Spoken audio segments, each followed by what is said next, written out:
After an 8% drop in the wild card round, early returns are showing a massive 10% drop for the divisional round of the NFL playoffs. I know, shocker. Ratings declines in the NFL represent a much larger number than ratings declines in the NBA, the WNBA, or something like CNN. When you see a 50% ratings decline at CNN, it means they lost another half dozen viewers. When you see a ratings decline in the WNBA, it means angry customers have submitted one-star reviews on Google after WNBA dump divers failed to pick up their trash today. When you see a 10% decline in the NFL, it means they lost 4 million people.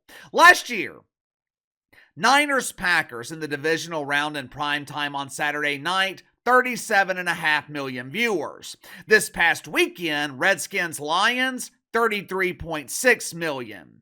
Now, I'm sure the media will point to the matchup. They'll claim that Niners-Packers is a sexier matchup on a national level, and more than likely, they're partially right. I haven't seen preliminary ratings released yet for the other games this weekend, but this isn't about one game or one weekend. We have been seeing declines in the NFL all season. I thought this past weekend was great. Outside of Chiefs-Texans, I thought it was the best football that we have seen all season in the NFL. But why did it take 20 weeks? Why did it take until the middle of January for this league to finally present a quality product? Make sure to like and subscribe. You can follow me on Twitter at KC_BTL84. If you happen to stumble upon this video, be sure to check out my main channel, Behind the Line. Link to the main channel is in the description below. There is no denying the fact that the NFL is on the decline. In a typical year, the NFL would occupy 90, maybe even 95 of the top 100 most watched programs on television. In 2024, it was around 70. Last week, there was a discussion on my channel Discord server about the quality of play in the NFL. We were talking about the decline and how the NFL might never return to the peak that we saw 10 years ago. How we might never experience the greatness that we saw during the Brady, Brees, and Manning era. For starters, youth participation in sports, especially football, has drastically declined. A couple of years ago, Forbes released a study that showed youth participation in football was down almost 40%. At the high school level, it was down around 10%. Now, some of this can be attributed to kids only focusing on one sport. When I was growing up, you played football in the fall, basketball in the winter, baseball in the spring. Now, kids, they are choosing one sport and they are playing that one sport all year. There is no break, which might explain why we are seeing so many injuries the past few years in the NBA. By the time a player is reaching their prime, they have probably played more basketball minutes in their lifetime than Michael Jordan played when he retired in '98. The good news for the NBA, if that is indeed a problem, that problem can be fixed. Now, whether or not they care to fix it is a different story, but at least you have the option. Unfortunately for the NFL, I don't think their problem can be resolved. Part of the reason that we are seeing a decline in quality of play in the NFL, the best athletes, they are no longer playing football. Even the ones who are playing, some of them aren't starting until high school, which means they have lost 10 years of development. In order to cut down on injuries, NFL teams, they have limited the amount of padded practices.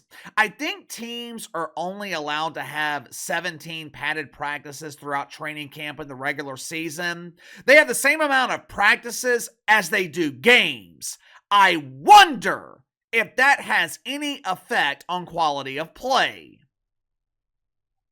The main problem in the NFL, and this is the problem with no solution, moms. We are just now seeing the effects of the concussion scandal on the field. I believe that is the reason youth participation rates in football have declined in the past 10 years.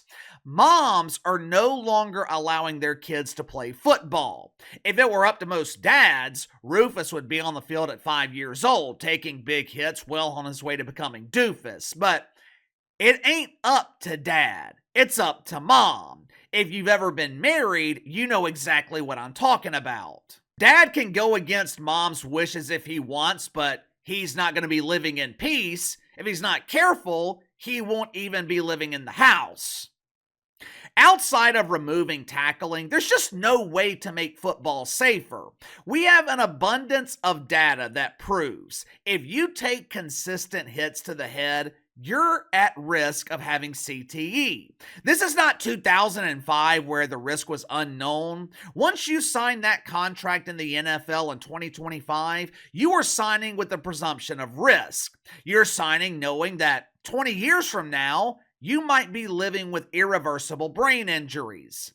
I think there are a lot of players, and we'll never hear about most of them because I would imagine that the NFL wants to keep it quiet. But I think there are a lot of players that are deciding that it's just not worth the risk. Think about it. Let's assume for a second that across the country, 20% of the best athletes are refusing to play football. That sounds like a small number, but it's massive. 20% of the best quarterbacks, 20% of the best receivers, 20% of the best corners, they are deciding to play other sports. It would explain why we have seen such a drastic decline in the quality of play on the field. Maybe it explains why there are so many bad teams right now in the league. Like I said, I don't think there is anything that Roger Goodell and the NFL can do about this. Matter of fact, I think it's going to get worse. This is the first generation that knows about the risk of CTE. Think about how much participation levels could decline in the next 10, 15, 20 years. I hope I'm wrong. I hope I'm wrong because I miss the NFL. This past weekend was refreshing because it felt like the first time all season where damn near every game was competitive. But unfortunately, I just think it's going to get worse. Give me your thoughts on this. Has the NFL peaked? Will we continue to see declines in quality of play? Is the concern for CTE keeping the best athletes from playing football? Let me know. Sound off in the comments below. I'll see you guys on the main channel.